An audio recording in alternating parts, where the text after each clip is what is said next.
नमस्कार दोस्तों, stock market studies में फिर से एक बार आपको बहुत-बहुत स्वागत है। तो आज मैं आपके सामने 1 नहीं 2 नहीं, कुल मिलाकर 6 कंपनी के बारे में चर्चा करूँगा और 6 के 6 ही कंपनी आज डिस्काउंट में है। डिस्काउंट में है इसका मतलब क्या है? देखिए, कोई भी कंपनी मान के चलिए आज 500 में चल रहा है, तो उस कंपनी आज म पहले एक टाइम वो हाई किया था करीबन मान के चलिए ₹1200। तो कंपनी एक अच्छा खासा डिस्काउंट में है, तो अराउंड 60% से भी ज़्यादा। तो इसी तरीके से आपको कुछ कंपनी ऐसे ढूँढना है जो फ्यूचरिस्टिक कंपनी है, जो फ्यूचर में अच्छा खासा ग्रोथ कर सकते हैं, आज वो आपको डिस्काउंट में दे रहा है। बहुत सारे लोगों का यही कहना है कि जो कंपनी कंटिन्यूअसली भागते चले जा रहे हैं, वही बेस्ट कंपनी है। जो कंपनी का करेक्शन हुआ है, वो बेकार कंपनी है। ऐसे बोलना बहुत गलत है। आपको ये देखना है वो कंपनी क्यों गिरा? क्या उस गिरने के बाद भी कंपनी का सिचुएशन और हालत ठीक-ठाक है? तो उसके बारे में सबसे पहले आपको देखना होगा। तो मैं आज उसी से जुड़े हुए एक नहीं करीबन 6 कंपनी के बारे में बात करूँगा। 6 के 6 ही कंपनी डिस्काउंट में है और मज़ेदार बात आपको बता दूँ, ये 6 कंपनी के ऊपर प्रोमोटर के होल्डिंग 70% के ऊपर है। 70% से भी ज़्यादा प्रोमोटर के पास होल्डिंग है। तो सोचिए जो कंपनी करेक्शन 30, 40, 50% के आसपास हो चुके हैं और उस टाइम में भी प्रोमोटर सबसे ज़्यादा होल्डिंग करके रखे हैं और सबसे ज़्यादा कैपेक्स इस कंपनी के ऊपर बढ़ने का मतलब बढ़ता हुआ देखने को मिला है। तो क्या उस कंपनी के ऊपर कुछ नेगेटिविटी सोचना चाहिए? देखिए, मैं आज इसी से जुड़े हुए 6 कंपनी के बारे में डिस्कशन करूँगा। तो इस वीडियो को पूरा देखिए, बहुत हेल्प होगा क्योंकि आज जिस सेक्टर के बारे में बात करूँगा, वो टोटली केमिकल सेक्टर है। तो केमिकल आप सभी जानते हैं, बहुत इंपॉर्टेंट एक सेक्टर है क्योंकि केमिकल्स के बिना कोई भी काम नहीं होगा। केमिकल एक ऐसे प्रोडक्ट है, जिसकी डिमांड हर टाइम में, हर जगह पे होता ही रहता है। तो केमिकल्स कंपनी के बारे में आज बात करूँगा, तो इस वीडियो को पूरा लास्ट तक देखिए और अभी तक आपने चैनल को सब्सक्राइब नहीं किया तो ज़रूर कर लीजिए। तो चलो, देख लेते हैं केमिकल्स के डिटेल्स के बारे में। सबसे पहले मैं गूगल में जब सर्च किया, तब मुझे एक डेटा देखने को मिला कि इंडिया में केमिकल का डिमांड कितना है। देखिए, the demanded for chemical is expected to the expand 9% annually 2024, sorry 9% annum by 2025। तो बताया जा रहा है कि यूएसडी डॉलर जो है 383 बिलियन डॉलर इंडिया में जीडीपी बाय द 2030। मतलब ऑब्वियसली एक केमिकल सेक्टर जो कंट्रीब्यूट करेंगे जीडीपी में 383 बिलियन डॉलर, तो एक अच्छा खासा ग्रोथ इस केमिकल सेक्टर के ऊपर आने वाला है। उसकी एक झलक इस चार्ट में भी आपको दिखेगा। अराउंड 9.5% के आसपास ग्रोथ हो रहा है और 2025 तक उसका 9.5% के आसपास 9% से भी ज़्यादा इसका ग्रोथ होगा। 2019 में था 178 यूएस, मतलब यूएसडी, जो यूएस बिलियन डॉलर है उसके हिसाब से आज वो बढ़ के 304 बिलियन डॉलर हो चुके हैं। तो कहाँ से कहाँ तक जर्नी हुआ आप एक बार देख सकते हैं। एक अलग लेवल का जर्नी लेवल यहाँ पे देखने को मिला है। बाकी इस कंपनी के ऊपर जो सिचुएशन है उसके बारे में बात करूँ, तो इस सेक्टर में जो सिचुएशन है उसके बारे में बात करूँ, लास्ट अराउंड 2 साल तक केमिकल सेक्टर में कोई भी ग्रोथ नहीं है। हर कोई कंपनी के ऊपर गिरावट का माहौल झेलना पड़ा। क्यों? क्योंकि मार्केट में डिमांड बहुत हद तक कम हो चुके हैं। दूसरी बात, चाइना ने क्या किया, खुद की जो स्पेशलिटी केमिकल और केमिकल का प्रोडक्ट जो है वो डिस्काउंट प्राइस में ऑल ओवर ग्लोबल मार्केट को बेचा। सबसे ज़्यादा बेचा US market, sorry Europe market को, जहाँ पे इंडिया बहुत ज़्यादा काम करते हैं। तो चलो अभी देख लेते हैं कि इस चाइना तो हमेशा डिस्काउंट में नहीं बेचेंगे। तो डिस्काउंट इसका ख़त्म होने के बाद इंडियन मार्केट भी बहुत तेज़ी से ग्रोथ करने वाला है क्योंकि इसका डिमांड भी बढ़ने वाला है। तो अभी से इस 6 कंपनी के बारे में फ़ोकस करिए, 6 कंपनी के बारे में स्टडी करिए। तो इनमें से फर्स्ट जो कंपनी है जिसके बारे में चर्चा करूँ उसका नाम है फाइन ऑर्गेनिक इंडस्ट्रीज़ लिमिटेड। देखिए, फाइन ऑर्गेनिक इंडस्ट्रीज़ लिमिटेड के बारे में बात करूँ तो कंपनी का मार्केट कैप के सिर्फ 14,500 करोड़ के आसपास है। एक स्मॉल कैप टाइप है, एक हाई रिस्क की कंपनी है। तो कंपनी के बिजनेस क्या आप देख सकते हैं। कंपनी के बिजनेस है, आप देख सकते हैं फूड के ऊपर, प्लास्टिक के ऊपर, कॉस्मेटिक्स के ऊपर, कोटिंग के ऊपर एंड अदर स्पेशलिटी केमिकल्स के ऊपर, मतलब इस तरीके से इंडस्ट्रीज के ऊपर काम करता है। तो बेसिकली कंपनी के देखिए बिजनेस जो है बहुत स्ट्रांग है। कंपनी का वैल्यूएशन आपको सस्ते में दिखेगा और कंपनी का आरओसी आरओई आपको बेस्ट दिखेगा।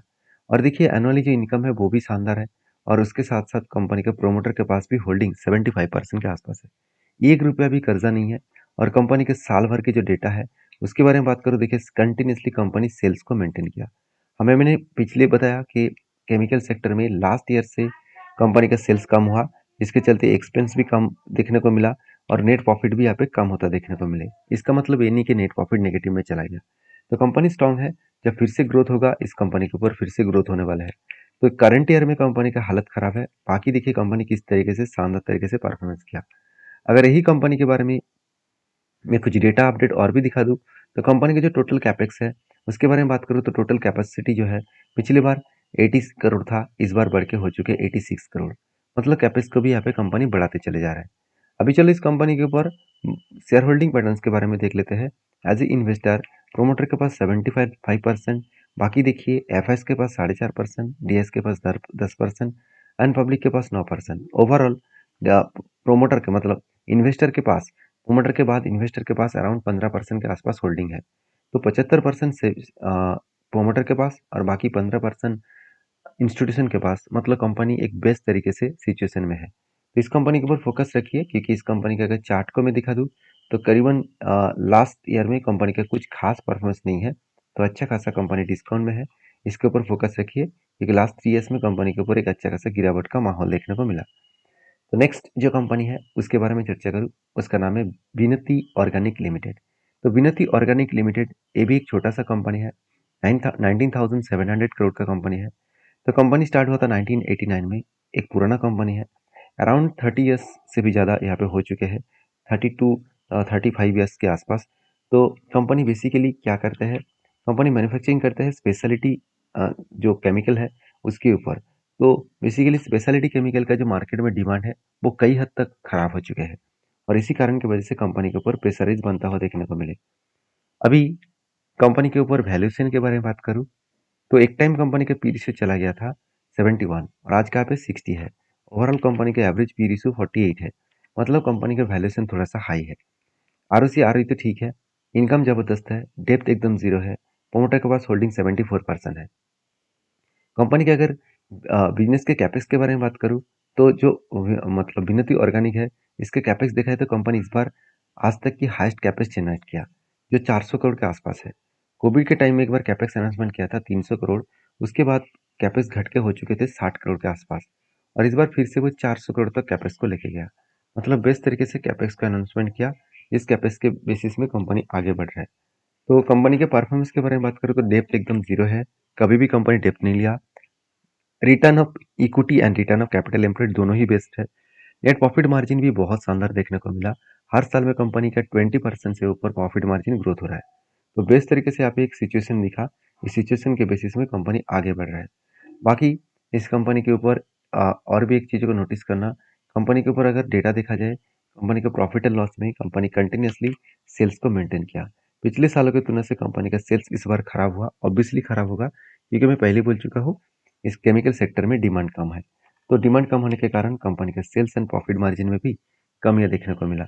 अभी एज इन्वेस्टर प्रोमोटर के बाद देखिए एफ और डी के पास सबसे ज़्यादा होल्डिंग है, करीबन 11% से भी ज़्यादा होल्डिंग्स एफ और डी के पास है, और 13% पब्लिक के पास है, और प्रोमोटर के पास 74% से भी ज़्यादा है।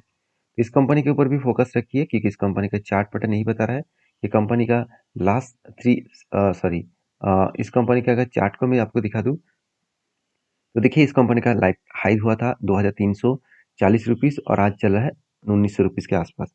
मतलब एक डिस्काउंट है, फिर डिस्काउंट में चल रहा है, फिर से यहाँ पे रिकवरी करने का चांसेस है। नेक्स्ट जो कंपनी है उसके बारे में चर्चा करूँ, उसका नाम है अल्काइल आमिन्स केमिकल्स लिमिटेड। तो अल्काइल आमिन्स केमिकल्स लिमिटेड बेसिकली एक छोटा सा कंपनी है, अराउंड 10,700 करोड़ का कंपनी है।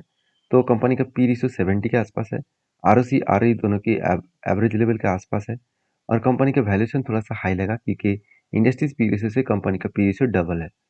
1 रुपया कर्जा भी नहीं है, इनकम पॉजिटिव है, और प्रोमोटर के पास 72% होल्डिंग है। तो कंपनी के बिजनेस जो है वो किस तरीके से चल रहा है, चलो एक बार वो मैं आपको दिखाता हूँ। अगर कैपेक्स के बारे में बात करूँ तो कंपनी के पिछली बार का जो कैपेक्स था 300 करोड़, वो घट के हो चुके 122 करोड़। मतलब कंपनी के कैपेक्स यहाँ पे कम हो चुके हैं। उसके साथ साथ ये भी देखा जाए तो कंपनी इसके ऊपर जो ग्रोथ है वो किस तरीके से हो रहा है, कंपनी के डेप्थ एकदम जीरो हो चुके हैं। आर एंड आर में थोड़ा सा वीकनेस दिखा। नेट प्रॉफिट मार्जिन के ऊपर बात करूँ तो नेट प्रॉफिट मार्जिन 30 के आसपास देखने को मिला। यहाँ पे थोड़ा-सा प्रेशराइज़ बनता हुआ देखने को मिले हैं, क्योंकि कंपनी के केमिकल सेक्टर में जो इसका जो प्रोडक्ट है, उसका डिमांड कई हद तक कम हो चुका है। अभी डिमांड जब बढ़ेंगे, तो फिर से इस कंपनी के ऊपर ग्रोथ भी बढ़ जाएगा। तो बेसिकली इस कंपनी का प्रॉफिट एंड लॉस के बारे में बात करूँ, तो पिछले सालों की तुलना से कंपनी के इस बार सेल्स कम हुआ। एक्सपेंस कंट्रोल करने के बाद नेट प्रॉफिट 229 से 149 करोड़ तक देखने को मिला। मतलब प्रॉफिटेबिलिटी थोड़ा-सा कम हुआ। अभी कंपनी के ऊपर जो बैलेंस शीट है, उसके बारे में चर्चा करूँ। बैलेंस शीट में एक चीज़ को नोटिस करना, कंपनी का कर्जा एकदम ज़ीरो हो चुके हैं और कंपनी का रिज़र्व बहुत हद तक बढ़ चुके हैं, फिक्स्ड एसेट भी बहुत हद तक बढ़ चुके हैं। तो रही बात कंपनी के इन्वेस्टर की, तो प्रोमोटर के पास 71.95% है और पब्लिक एंड प्रोमोटर के पास अच्छा खासा होल्डिंग्स है। सबसे ज़्यादा पब्लिक के पास होल्डिंग है और एफएस और डीएस के पास भी अच्छा खासा होल्डिंग्स देखने को मिलेगा। तो इस कंपनी के ऊपर जो चार्ट पैटर्न्स है, उसके बारे में बात करूँ, देखिए अच्छा खासा एक करेक्शन हुआ एक साल में। जो 700 के आसपास चल रहा था, आज सिर्फ 2100 रुपीज़ के आसपास चल रहा है। इस कंपनी के ऊपर भी फोकस रखिए। नेक्स्ट जो कंपनी है, उसका नाम है क्लीन साइंस एंड टेक्नोलॉजीज। तो क्लीन साइंस एंड टेक्नोलॉजी के बारे में बात करूँ, तो इस कंपनी के बारे में एक ही चीज़ कहूँगा कि कंपनी का जो मार्केट कैप है 15,400 करोड़ के आसपास है। कंपनी का आरओसी आरओई दोनों ही आपको पॉजिटिव देखने को मिला। कंपनी के P ratio industries P ratio से ज़्यादा है। अभी इस कंपनी के अगर कर्जे के बारे में बात करूँ तो एकदम जीरो डेप्थ है। प्रोमोटर का होल्डिंग 75% के आसपास है। तो कंपनी का जो वैल्यूएशन है वो कितना हाई है वो आप देख लीजिए। एक टाइम कंपनी का पी रेशियो चला गया था 136, आज कहाँ पे 60 के आसपास। तो कंपनी के खुद की एवरेज 5 साल की एवरेज है 60 के आसपास। मतलब ठीक ठाक ही परफॉर्मेंस कर रहा है। और कंपनी के जो कैपेक्स है उसके बारे में बात करूँ तो कंपनी के टोटल जो कैपेक्स के बारे में बात करूँ तो क्लीन साइंस एंड टेक्नोलॉजी के ऊपर कैपेक्स जो है वो हाईएस्टली देखने को मिला, जो 226 करोड़ के आसपास है, जो पिछली बार था करीबन करीबन 170 करोड़ के आसपास। तो कंपनीज के ऊपर जो ग्रोथ है उसके बारे में चर्चा करूँ तो कंपनी का जो क्वार्टरली रिजल्ट है वो आप देखेंगे, कंपनी का सेल्स का ग्रोथ बहुत तेजी से बढ़ता हुआ देखने को मिले।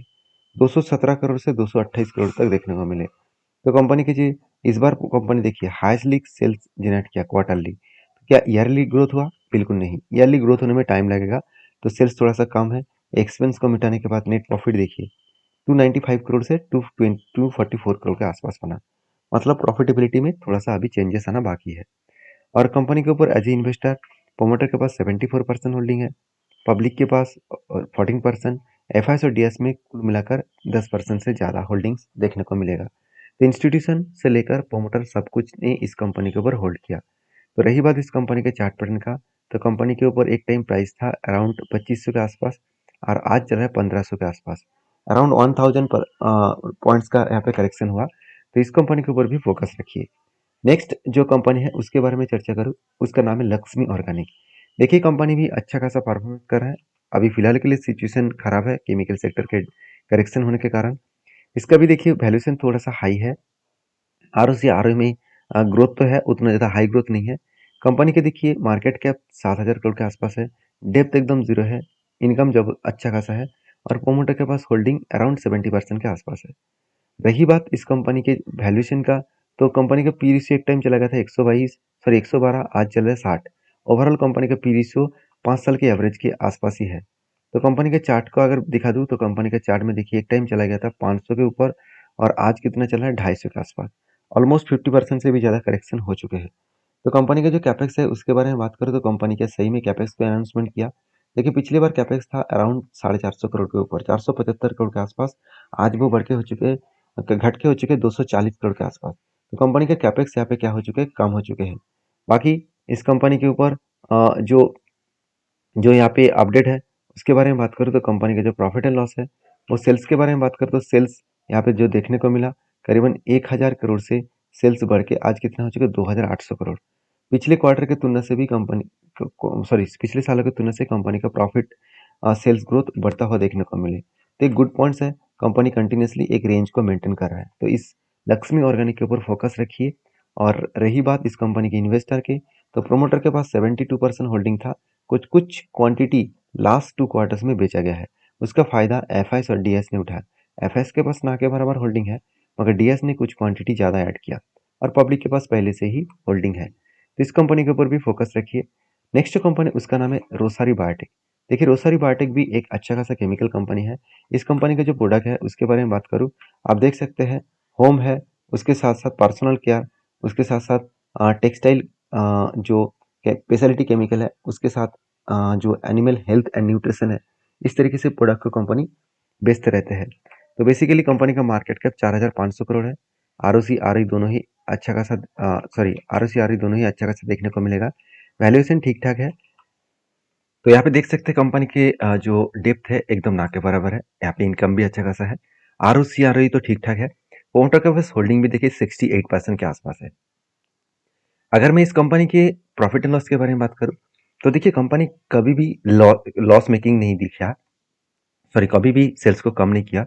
लगातार सेल्स को बढ़ाते चले गए और उसी हिसाब से एक्सपेंस को भी कंट्रोल में रखा। उसी हिसाब से नेट प्रॉफिट 46 से 131 करोड़ के आसपास देखने को मिला। तो कंपनी की जो बैलेंस शीट है उसके बारे में बात करें तो कंपनी जो बैलेंस शीट को मेंटेन कर रहा है, जैसे बोरिंग्स इस बार थोड़ा सा कर्जा लिया गया तो फिर भी ना के बराबर है। रिजर्व बहुत शानदार है। फिक्स्ड एसेट भी बढ़ता हुआ देखने को मिले।